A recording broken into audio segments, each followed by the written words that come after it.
여러분, 혹시 이런 경험 있으신가요? 오랜만에 가족이나 친구와 마주 앉아 웃으면서 밥을 먹고 있었습니다. 처음엔 옛날 이야기로 즐겁고 따뜻했는데 어느 순간 딱 한마디 때문에 공기가 싸늘하게 식어버린 자리. 그 정치인은 나라 망하게 할 사람이지. 내 종교에 오면 마음이 편해질 텐데. 요즘 주식 이거 안 하면 바보야. 그 한마디에 누군가는 얼굴이 굳고 목소리가 커지고 결국 밥상 머리에서 싸움이 터져버립니다. 몇십 년 쌓아온 정이 한순간에 무너지고 그 뒤로 연락도 끊겨버린 경우 아마 여러분도 한 번쯤 겪으셨을 겁니다. 사람 관계를 깨뜨리는 건 큰 배신이나 사건이 아닙니다. 말 한마디, 특정 주제 하나가 불씨가 되어 수십 년 인연을 끊어 놓습니다. 특히 우리 세대는 경험이 많고 신념이 강하다 보니 무심코 꺼낸 말이 돌이킬 수 없는 상처가 되곤 하지요. 오늘 영상에서는 바로 이 부분, 사람을 만났을 때 절대 꺼내면 안 되는 세 가지 정치, 종교, 그리고 주식 이야기에 대해 말씀드리겠습니다. 끝까지 함께 보신다면 불필요한 다툼 없이 관계를 오래 지키고 더 즐겁고 편안하게 대화하는 방법을 알게 되실 겁니다. 여러분, 지금 이 영상을 어디서 보고 계신가요? 집에서, 카페에서, 산책길에서 댓글로 남겨주시면 감사하겠습니다. 그리고 구독과 좋아요, 알림 설정도 부탁드립니다.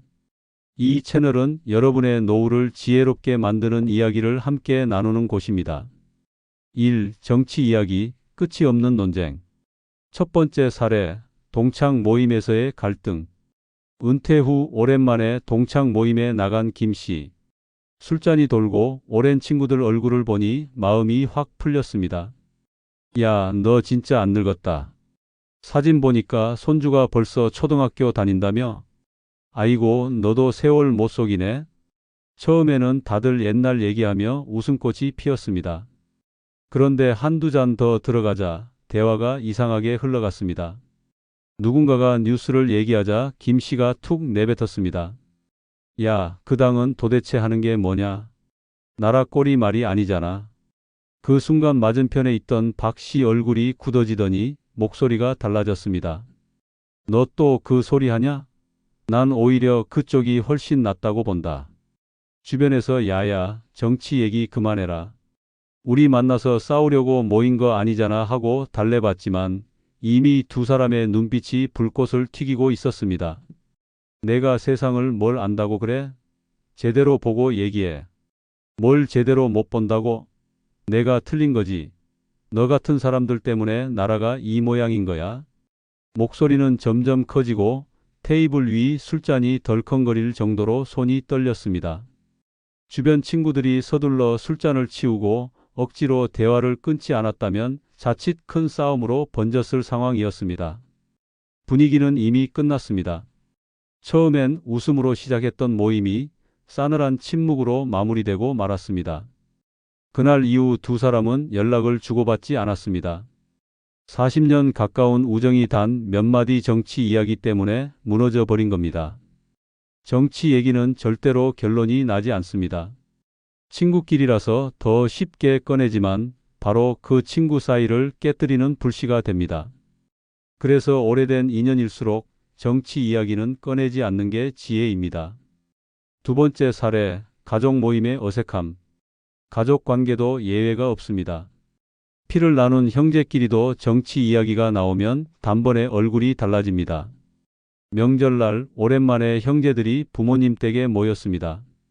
어머니가 정성껏 준비한 밥상 위에 전과 잡채, 갈비찜이 가득 차 있었고 처음에는 웃음이 넘쳤습니다. 야, 어릴 때 엄마 전 부칠 때 옆에서 다 훔쳐 먹던 거 기억나냐? 그럼 형이 제일 많이 먹었지. 다들 추억을 얘기하며 즐겁게 웃었습니다. 그런데 술이 한두 잔 돌자 둘째가 갑자기 뉴스를 꺼냈습니다. 요즘 정치판 보면 진짜 답 없다. 저 당이 또 정권 잡으면 나라 망해. 순간 맞은편에 있던 첫째의 표정이 굳어졌습니다. 너는 머리가 나쁘면 세상 돌아가는 분위기라도 파악해. 정치 공부 좀 하고. 분위기는 금세 달아올랐습니다. 막내가 얼른 형들 제발 그만해요. 명절에 정치 얘기 좀 하지 마요 하고 말렸지만 이미 두 사람의 목소리는 커져 있었습니다. 내가 세상 물정을 좀 알아야지. 똑바로 봐라니까. 내가 몰라서 이런다고? 형이야말로 편향돼서 똑같은 소리만 하는 거지. 밥상 위에는 음식이 그대로 남았고 아이들은 젓가락을 내려놓은 채 눈치만 봤습니다. 어머니는 한숨을 내쉬며 명절에 좋은 얘기 좀 해라 하고 중얼거렸지만 싸늘해진 공기는 쉽게 돌아오지 않았습니다. 결국 그날 모임은 웃음 대신 침묵 속에서 끝났습니다. 명절이 끝나고도 단톡방은 조용했고 형제들은 한동안 연락조차 주고받지 않았습니다. 가족이라서 괜찮을 거라고 생각하기 쉽지만 정치 이야기는 가족 관계마저 갈라놓을 수 있습니다. 사이가 가까울수록 더 큰 상처가 남습니다. 정치는 결코 명절 밥상에 어울리는 주제가 아닙니다. 이 종교 이야기 믿음은 강요가 될 때 상처가 된다. 세 번째 사례, 종교 이야기로 틀어진 우정. 김 씨와 최 씨는 초등학교 때부터 붙어 다니던 중마고우였습니다. 어릴 적엔 같이 땅 따먹기도 하고 고등학교 땐 한 교실에서 장난치던 사이였죠. 세월이 흘러 환갑이 넘었지만 여전히 가깝게 지내던 친구들이었습니다. 김 씨는 불교 신자였습니다. 절에 다니며 마음을 다스리는 걸 좋아했고 최 씨는 독실한 기독교 신자로 매주 교회에 빠짐없이 다녔습니다. 서로 다른 종교였지만 처음엔 그 차이를 존중했습니다. 어느 날 술자리가 있었습니다. 오랜만에 모여 웃고 떠들던 중 김 씨가 가볍게 농담하듯 한마디를 던졌습니다. 야, 불교는 솔직히 좀 미신 같지 않냐? 절에다 절하고 향 피운다고 뭐가 달라져? 그 순간 최 씨 얼굴이 굳었습니다. 야, 그게 미신 같다고? 내가 평생 믿어온 걸 내가 그렇게 쉽게 말해? 분위기가 싸늘해지자 다른 친구들이 얼른 웃으며 주제를 돌리려 했습니다. 하지만 얼마 지나지 않아 이번엔 최 씨가 맞받아쳤습니다. 그럼 너는? 교회에서 11조 바치면서 목사님 배불려 주는 거. 그게 진짜 믿음이냐? 교회가 좋은 일만 하는 것도 아니고. 말투는 비꼬듯 날카로웠고 김 씨의 얼굴이 확 달아올랐습니다. 야, 내가 믿는 신앙을 내가 왜 그렇게 함부로 말해? 내가 내 돈 내서 신앙생활하는 게 너랑 무슨 상관인데?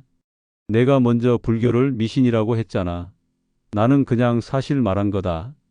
술자리였지만 웃음소리는 사라지고 서로 눈만 부릅뜬 채 침묵이 흘렀습니다. 다른 친구들이 서둘러 대화를 끊고 술자리를 정리하지 않았다면 큰 싸움으로 번질 뻔했습니다. 그날 이후 두 사람은 연락이 뜸해졌습니다. 수십 년 지기 친구였지만 종교를 두고 주고받은 몇 마디 말이 깊은 상처가 되어버린 겁니다. 종교는 각자의 삶과 가치관 깊숙이 뿌리내린 문제입니다. 미신 같다, 돈만 바친다 같은 말 한마디가 상대방의 믿음을 무너뜨리고 평생 쌓아온 관계까지 흔들어 버립니다. 서로의 믿음을 존중하지 않는 종교 이야기는 결국 우정을 깨뜨리는 독이 됩니다. 네 번째 사례, 직장 동료와의 균열. 박 여사님은 같은 부서에서 10년 넘게 함께 일해온 동료가 있었습니다. 서로 힘든 일도 나누고 퇴근길에 차 한 잔 기울이며 속 얘기도 털어놓던 사이. 우린 웬만한 가족보다도 더 오래 붙어 있었지. 그럴 만큼 두 사람은 가까웠습니다. 박 여사님은 오랫동안 교회를 다니며 신앙 안에서 큰 힘을 얻고 있었습니다. 그래서 소중한 동료에게도 그 은혜를 전하고 싶다는 마음이 들었습니다. 이번 주에 우리 교회 행사 있는데 같이 한번 가보지 않을래? 거기 가면 마음이 한결 가벼워질 거야. 처음에는 동료가 웃으며 말했습니다. 고마워. 근데 나는 아직 괜찮아. 나중에 기회 되면 한번 가지 뭐. 그때만 해도 어색하지 않았습니다. 그런데 그 뒤로도 기회만 생기면 같은 얘기가 반복됐습니다. 목사님 말씀이 진짜 좋아. 이번엔 꼭 같이 가자. 교회 오면 인생이 달라진다니까. 처음엔 농담처럼 넘기던 동료도 점점 마음이 무거워졌습니다. 이제는 만나면 또 교회 얘기할까봐 부담스럽네. 결국 점심을 함께 먹던 자리가 줄어들고 퇴근길 커피도 사라졌습니다. 예전 같으면 속 얘기까지 다 나누던 사이였는데 점점 필요한 일만 겨우 나누는 관계로 변해갔습니다. 마지막으로 결정적인 일이 있었습니다. 회식 자리에서 또다시 이번엔 꼭 같이 가자는 말이 나오자 동료가 단호하게 말했습니다. 나도 내 방식대로 사는 게 있어. 마음은 알겠는데 제발 그 얘기는 이제 그만해줘. 난 더 이상 듣고 싶지 않아. 그 말에 순간 분위기가 얼어붙었습니다. 그 후로 두 사람은 같은 사무실에서 마주치긴 했지만 예전처럼 웃으며 대화하지 못했습니다. 10년 넘게 함께한 직장 동료 사이에 균열이 생긴 겁니다. 종교 이야기는 아무리 좋은 마음으로 시작해도 상대에게는 강요처럼 느껴질 수 있습니다. 특히 오랜 직장 동료처럼 가까운 관계일수록 더 깊은 상처로 남습니다. 종교는 존중이지 권유가 아닙니다. 3. 주식 이야기, 돈 얘기는 원망을 부른다. 5번째 사례, 주식 성공담의 함정. 정 씨는 은퇴한 지 얼마 안 된 시점에 주식 투자로 큰 돈을 벌었습니다.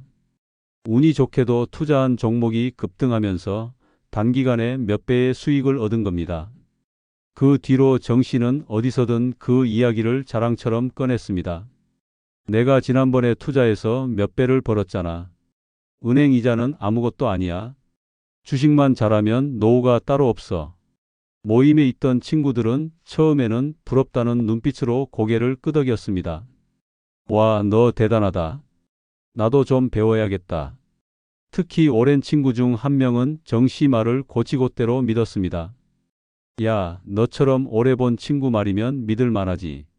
나도 그 종목 한번 사볼까? 하지만 결과는 달랐습니다.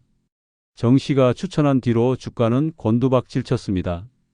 투자했던 친구는 몇 달 만에 적지 않은 돈을 잃고 말았습니다. 그 친구는 분노를 참지 못했습니다. 괜히 내 말 듣고 투자했다가 쪽박 찼잖아. 이게 다 내 책임 아니야? 정 씨는 억울했습니다. 아니, 내가 사라고 강제로 한 것도 아니고 그때는 진짜 오를 줄 알았지. 그런 말을 하지 말았어야지. 괜히 잘난 척하면서 자랑하니까 내가 덥석 믿었잖아. 순식간에 원망이 쏟아졌고 10년 넘은 우정은 하루아침에 금이 갔습니다. 결국 두 사람은 다시는 예전처럼 만나지 못했습니다. 주식 성공담은 듣는 사람에겐 자랑으로 들릴 수 있고 따라 한 사람에겐 원망으로 남습니다. 돈이 오간 대화에는 반드시 상처가 생기기 마련입니다. 6번째 사례, 모임에서의 갈등. 한 달에 한 번씩 모이던 동네 친구들 모임이 있었습니다. 술잔이 돌고 분위기가 무르익자 누군가가 주식 얘기를 꺼냈습니다. 야, 요즘 건설 주식 알지? 이거 곧 오를 거다. 내가 아는 지인한테 들었는데 확실하대. 처음엔 다들 대수롭지 않게 들었습니다. 그런데 몇몇은 귀가 솔깃해졌습니다. 진짜냐? 그럼 우리도 사야 하는 거 아냐? 야, 정보는 정보일 뿐이지. 괜히 덤비다가 손해본다. 사람들은 두 부류로 나뉘었습니다. 그 말을 믿고 바로 투자한 사람, 회의적으로 바라본 사람. 며칠 후 주가는 예상대로 조금 올랐습니다. 투자한 사람들은 잔뜩 신이 나 있었습니다. 그거 봐라, 내가 뭐랬냐? 덕분에 나 이번에 꽤 벌었어. 하지만 얼마 지나지 않아 주가는 곤두박질 쳤습니다. 투자했던 다른 사람은 큰 손해를 보고 얼굴이 굳었습니다. 야, 너 그때 확실하다고 하지 않았냐? 나 이번에 잃은 돈이 얼마인데? 결국 모임 자리마다 서로를 원망하는 말이 오갔습니다. 내 말만 믿고 했다가 이렇게 됐잖아. 아니, 내가 뭐 책임져 달라고 했냐? 투자는 각자 책임이지. 분위기는 점점 험악해졌고 서로를 의심하는 눈빛만 남았습니다. 그렇게 오랜 세월 이어온 모임은 더 이상 모임이 아니게 되었습니다. 한 달에 한 번이던 약속은 끊겼고 그 자리는 끝내 회복되지 않았습니다. 돈 이야기는 반드시 결과가 갈립니다. 누군가는 웃고 누군가는 울게 됩니다. 그래서 돈과 주식 이야기는 결국 원망과 갈등을 불러올 수밖에 없습니다. 여러분, 지금까지 사례들을 함께 보셨습니다. 친구 사이에서도, 형제 사이에서도, 그리고 10년 넘게 함께한 직장 동료 사이에서도 단 한 번의 대화 주제 때문에 관계가 무너져 버리는 걸 확인하셨을 겁니다. 정치 이야기는 끝나지 않는 논쟁으로 흐르고 종교 이야기는 서로의 믿음을 건드리며 주식 이야기는 결국 돈 문제로 원망을 남깁니다. 공통점이 뭘까요? 아무리 오래 이야기해도 결론이 나지 않는다는 겁니다. 남는 건 기분 상함, 그리고 깨진 관계뿐이지요. 그렇다면 우리는 어떻게 해야 할까요? 사람을 만났을 때 무엇을 조심해야 하고 어떤 대화 주제를 선택함이 지혜로울까요? 이제 전문가들의 의견과 함께 실제 생활에서 쓸 수 있는 지혜로운 대화법을 들어보겠습니다. 심리상담사는 이렇게 말합니다. 사람의 정치 성향, 종교적 믿음, 돈에 대한 태도는 단순한 취향이 아닙니다. 그건 정체성의 일부입니다. 그걸 건드리는 순간 상대는 존중받지 못한다고 느끼고 대화는 순식간에 감정 싸움으로 변합니다. 특히 중장년층은 살아온 세월 동안 확신이 더 단단해져서 설득은 거의 불가능합니다. 사회학 교수는 이렇게 조언합니다. 관계를 깨뜨리는 건 생각의 차이가 아닙니다. 차이를 다루는 방식이 문제입니다. 정치, 종교, 주식 이야기는 공통적으로 합의점을 찾기 어려운 주제입니다. 따라서 현명한 사람은 애초에 이 주제를 피합니다. 대화의 목적은 내가 옳음을 증명하는 게 아니라 함께 웃고 즐겁게 시간을 보내는 것입니다. 경제 칼럼니스트는 이렇게 말합니다. 돈 이야기는 반드시 불신을 낳습니다. 성공담은 자랑처럼 들리고 실패담은 원망을 부릅니다. 결국 어느 쪽이든 관계에 도움이 되지 않습니다. 가까운 사이일수록 투자나 돈 이야기는 아예 꺼내지 않는 게 안전합니다. 그렇다면 왜 우리는 이 세 가지 이야기를 자꾸 꺼내게 될까요? 정치 이야기는 우리가 격동의 시대를 살아오면서 생긴 뿌리 깊은 신념 때문입니다. 내가 살아온 길이 옳다는 확신이 대화 속에서 흘러나오는 거죠.